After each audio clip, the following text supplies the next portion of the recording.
آپ صلی اللہ علیہ وسلم نے مسلمانوں کو ایک جسم کی مانند قرار دیا تھا۔ المسلمون کجسد واحد، مسلمان ایک جسم کی مانند ہیں۔ آج مسلمانوں کا وہ تعلق ختم ہو چکا۔ آج فلسطین پہ بمباری ہو رہی ہے، ان کے نوجوانوں کو، بچوں کو خون میں نہلایا جا رہا ہے۔ تقریباً 57 کے قریب اسلامی ممالک موجود ہیں، لیکن کوئی ان کے حق میں آواز اٹھانے تک کے لیے تیار نہیں۔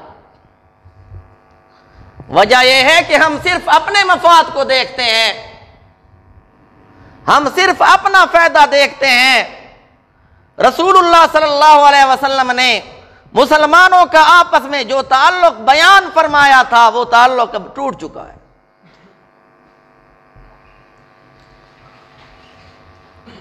وہ تنے تنہا مقابلہ کر رہے ہیں اسرائیلی فوجوں کا، ایمان کی اس سطح پہ قائم ہے کہ جن پہ ہمارے بڑے بڑے بزرگ بھی قائم نہیں۔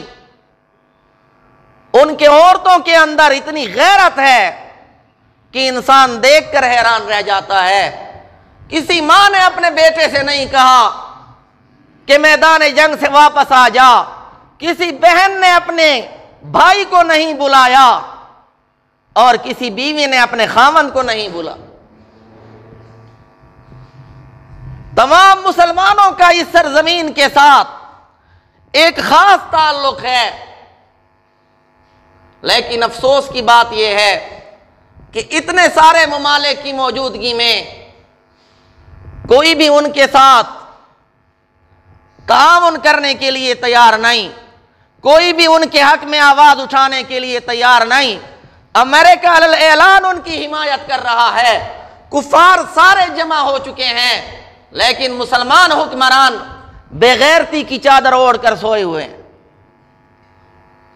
ان کی نظریں پاکستان کی طرف، کیونکہ پاکستان ہی واحد اسلامی ملک ہے جو کہ ایٹمی پاور بن چکا ہے، لیکن پاکستانی حکمران اور پاکستانی عوام کھیل کود میں لگے ہوئے ہیں۔